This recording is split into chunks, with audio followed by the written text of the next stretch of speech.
जो रस्त्याने आलो होतो ना तो दुसरा रस्ता होता आणि हा दुसरा रस्ता आहे. सो आम्हाला हा पण रस्ता लागणार होता, बट आम्ही तो चूज केला. पण हा रस्ता जरा नीट आहे, तो एकदम रिस्की न डेंजर. जर असं वाटतं तरी हा ठीक आहे रस्ता आहे आणि 2 गाड्या जातील, बट कधी कधी गुगल शॉर्टकटच्या भलतीकडूनच नेतो आपल्याला. हो तेच ना, असा अनुभव तर खूप वेळ आलाय. हो. पण आता हा रस्ता चांगला आहे. माझ्या नवऱ्याला पण आवडलाय रस्ता, कारण का चालवायला बरी पडते गाडी. तो तर एकदम सिंगल रस्ता. हो आणि त्यात टर्न एकदम डेंजर होते गाडी. जी लोकल पब्लिक तर फास्ट गाडी चालवत होती. हो, ते तर एवढे म्हणजे ते ऑब्विसली त्यांची लोकल एरिया होती, त्यांना माहिती होतं. बट आम्ही टुरिस्ट होतो, सो आम्हाला तेवढं नाही ना त्या रोडचं नॉलेज. आणि फायनली आपण माणगावला पोहोचलोय आणि हा आहे पुण्याला जायचा रस्ता आणि हा मुंबईला जायचा रस्ता आहे. हा आहे प्रॉपर माणगाव. हा रूट, ह्या रूटने आम्हाला आधी यायचं होतं, बट आम्ही त्या रूटने घुसलो. हा माणगाव फाटा होता जिथून मला यायचं होतं. हा उलट रोड खूप चांगला होता. आम्हाला एक लक्षात राहील, ती मेमरी राहील आमच्या, की आम्ही त्या रूटनी गेलो. अशा मेमरी लक्षात राहतात. हो खूप. या रस्त्याने आलो असतो तर ती मेमरी आमच्या लाईफ मध्ये अशा खूप साऱ्या मेमरीज आहेत, खूप साऱ्या. आमचं लग्न सोपं नव्हतं, म्हणजे लग्न सोपं होतं, बट आम्हाला संसार आमचा सोपा नव्हता. बरोबर का? सर्वांना असं वाटतं, हसतो खेळतो, बट आमचं सोपं नव्हतं संसार. कोणाचाच नसतो ऍक्च्युअली, प्रत्येकाच्या लाईफ मध्ये काय ना काय असतं. हा बघा रस्ता, माणगाव पर्यंत तुम्ही याल ना तर तुम्हाला असा पूर्ण 4 पदरी रस्ता मिळेल.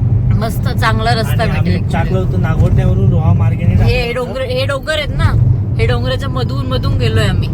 हेच डोंगर आहेत ते, ह्याच्या मधून काय डोंगर पार करून गेलोय, काय सांगू. आमची तर आम्ही वाढला असतं तरी चाललं असता, पण जाऊ दे आता.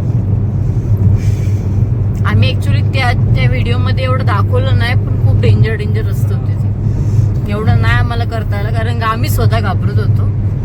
असं झालं की कधी इथून निघतोय. आणि त्यात आमचा छोटा बेबी होता ना, म्हणून आम्हाला जरा अजून हे होत होतं, हेक्टिक होत होतं. झोपला होता तो. हा तेच ना, काही टेन्शन नव्हता, झोपला होता. जागा असतात तर आम्ही इरिटेट झालो होतो, त्याने आणखीन केलं. हो, तो इरिटेट म्हणजे. आणि आता झोपलाय मस्त पैकी. जोपर्यंत त्याची झोप कम्प्लीट होत नाही तोपर्यंत तसं असंच आहे तो.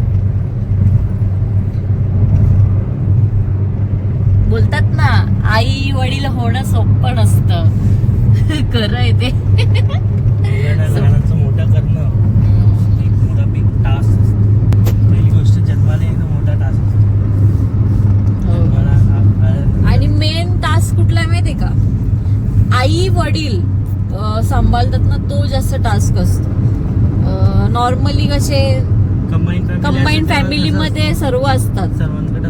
हा, जेव्हा आई आणि वडील दोघेच असतात ना, तो मोठा टास्क असतो.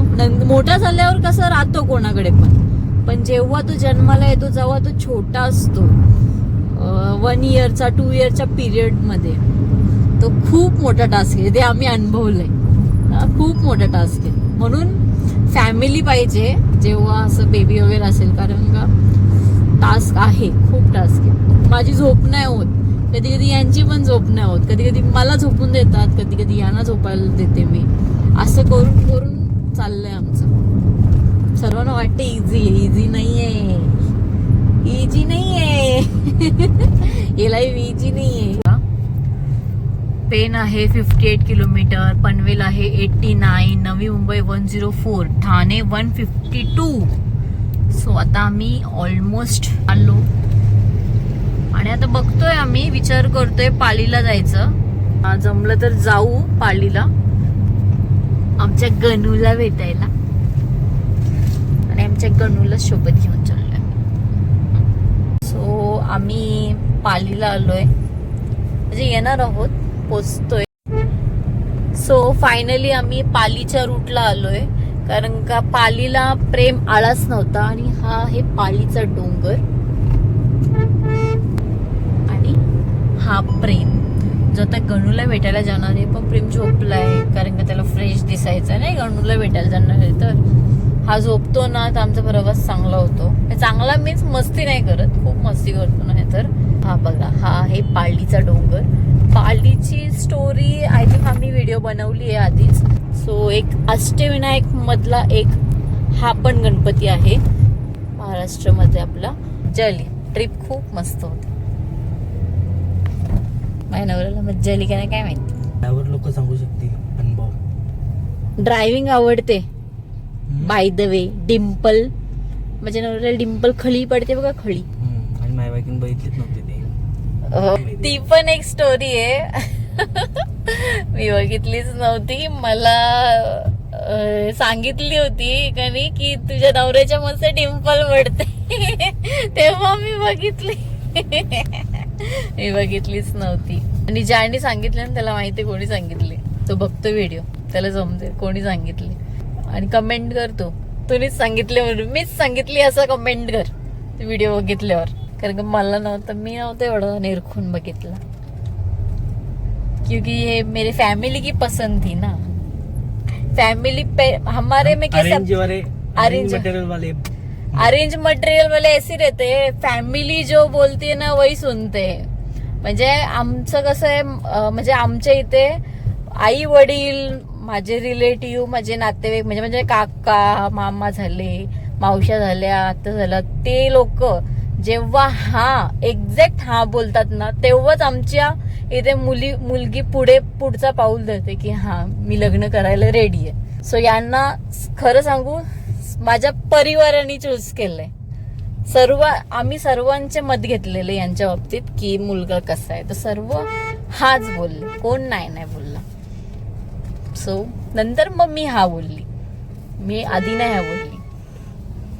कारण का फॅमिलीचा डिसिजन मॅटर करतो, मुलीच्या आयुष्यात तर करतोच. कारण का जे फॅमिली करतात ना ते आपण नाही करू शकत. कारण का फॅमिली मुलींसाठी डिसिजन करेक्ट घेतात. कारण का ते सर्व लांबी रुंदी काय बोलतात ते मापून बघतात की कसं असेल. कारण का ते अनुभव घेतलेला असतं ना लग्नाचा, कसा संसार करायचा. सो तुम्ही पण फॅमिलीचं ऐकून करा, स्वतः करून बसू नका. तर आता आम्ही आलोय पालीच्या बल्लाळेश्वर मंदिराच्या इथे. हे बघा,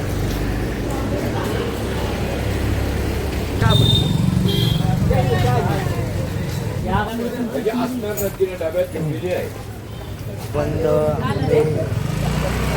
आता हा जो रानातला रानमेवा आहे, करवंद, जांभळे, पुन्हा आंबे आणखी घेतलेत आम्ही तसे त्या साईडवर.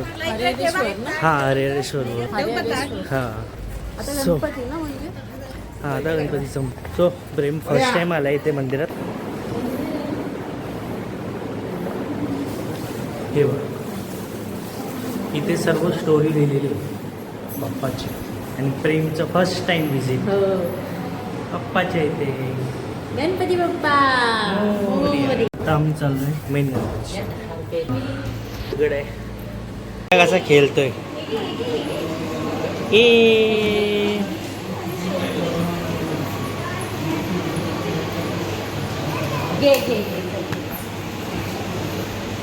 थँक्यू पप्पा दे पप्पा दे दे थँक्यू पप्पा दे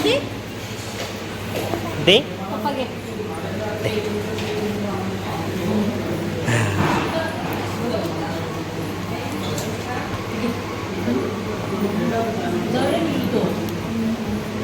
जोडी मग दे खाऊ.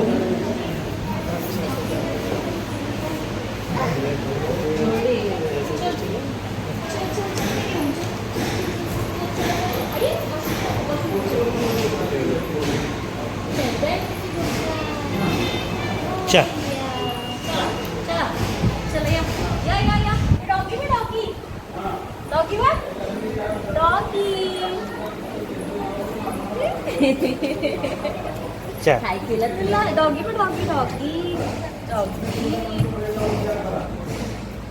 घंटा बघ किती मोठी आहे बाबू. प्रेमच्या हाईटची एवढी घंटा आहे. प्रेमची डॉगी.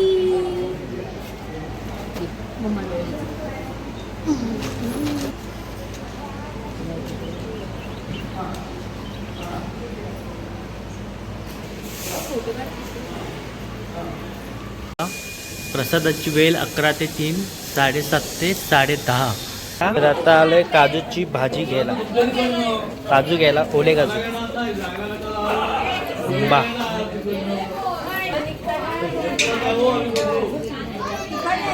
सनसेट चाललंय. 2 दिवस समुद्रातून सनसेट बघितला, आज डोंगराचं बघा किती मस्त वाटतंय. सनसेट हे बघा, आजची तारीख आहे 13 आणि आजची झाडांची कंडिशन बघा. सर्व झाडं ताजी तवानी दिसतात. फक्त हा एकच झाड आहे तो हे झालेला आहे, त्याच्यात पाणी नाही आहे, पण बाकीची सर्व झाडं ताजी तवानी आहेत. आणि आता मी त्यांना पाणी घालतो. सर्व झाडं ताजी तवानी आहेत. म्हणजे आपली टेक्निक वर्क केलेली आहे. पेंडा ठेवून पाणी घातल्यानंतरला झाडांना ओलावा राहतो आणि खूप दिवस झाडं आपण तुम्ही बाहेर पिकनिकला जात असाल तर राहतात. सो व्हिडिओ आवडली तर लाईक, शेअर, सबस्क्राईब करायला विसरू नका. आमची जर्नी झालेली आहे अशा प्रकारे. जर तुम्हाला व्हिडिओ आवडले असेल तर लाईक, शेअर, कमेंट, सबस्क्राईब करायला विसरू नका. आणि प्रेमला हॅलो बोला.